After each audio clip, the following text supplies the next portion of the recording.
নবী যুগে এক কালো মহিলা ছিলেন, নাম খারকা, উপাধি ছিল উম্মে মিজান। মহিলাটি তেমন লেখাপড়াও জানতেন না, ধনীও ছিলেন না, তবে নিজ প্রভুকে রাজি খুশি করার জন্য ইসলামের সেবায় ভূমিকা রাখার বাসনা রাখতেন।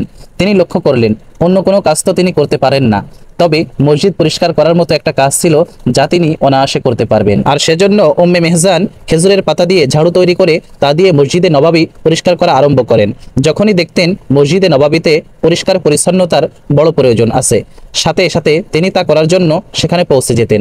এই মহিলার নিকট এই কাজটি ছিল আল্লাহর সন্তুষ্টি অর্জন করার একটা মাধ্যম। বাহ্যিকভাবে দেখলে এই কাজটা খুব বেশি গুরুত্বপূর্ণ নয় বলে মনে হয়। সমাজেও এই ধরনের কাজ যারা করে তাদেরকে বিশেষ কোনো গুরুত্ব দেওয়া হয় না, কিন্তু রাসূলুল্লাহ সাল্লাল্লাহু আলাইহি ওয়াসাল্লাম এর চরিত্র ছিল অত্যন্ত উন্নত। তিনি সেই সাধারণ কাজের মহিলাটিকেও গুরুত্ব দিয়েছেন। আল্লাহ রাসূল তাকে কাজের মূল্যায়নও করেছেন সব সময়। একবার এমন হলো, বেশ কিছুদিন ওই মহিলা মসজিদ পরিষ্কার করতে আসলেন না।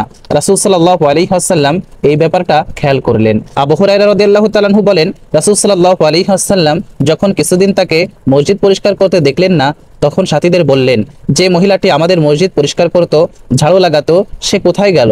কয়েকদিন ধরে তাকে দেখা যাচ্ছে না, ব্যাপারটা কি?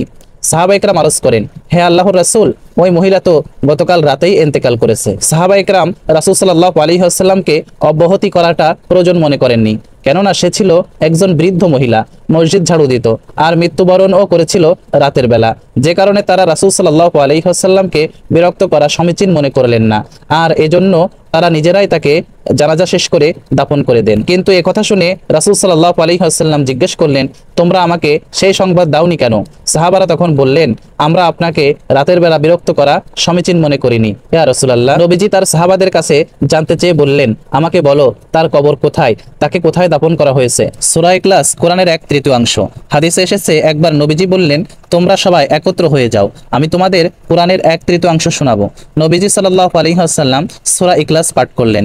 বিপদে আপদে উপকারী হাদিসে এসেছে, নবীজি সাল্লাল্লাহু আলাইহি ওয়াসাল্লাম বলেন, যে ব্যক্তি সকাল বিকাল সূরা ইখলাস, সূরা ফালাক, সূরা নাস পাঠ করে, তাকে বালা মুসিবত থেকে বাঁচিয়ে রাখার জন্য এটাই যথেষ্ট হয়ে যায়। নবীজি সাল্লাল্লাহু আলাইহি ওয়াসাল্লাম ঘুমানোর আগে সূরা ইখলাস, সূরা ফালাক, সূরা নাস এগুলো পড়তেন। হযরত আয়েশা রাদিয়াল্লাহু তাআলা আনহা বলেন, নবীজি সাল্লাল্লাহু আলাইহি ওয়াসাল্লাম যখন বিছানায় ঘুমানোর জন্য যেতেন, তখন তিনি তার দুই দাঁতের তালু একত্র করতেন, তারপর সেখানে সূরা ইখলাস, সূরা ফালাক, সূরা নাস পড়ে ফু দিতেন, এরপর দুই হাতের তালু দিয়ে শরীরে যতটুকু সম্ভব হাত বুলিয়ে দিতেন। এভাবে তিনি করতেন, এভাবেই তিনি ঘুমাতেন। হযরত আয়েশা থেকে বর্ণিত, তিনি বলেন, নবীজি সাল্লাল্লাহু আলাইহি ওয়াসাল্লাম এক যুদ্ধে এক ব্যক্তিকে আমির বা নেতা নিযুক্ত করে দেন। তিনি নামাজ ইমামতিকালে সূরা ফাতিহা ও অন্য সূরা শেষে প্রতি রাকাতে সূরা ইখলাস পাঠ করতেন।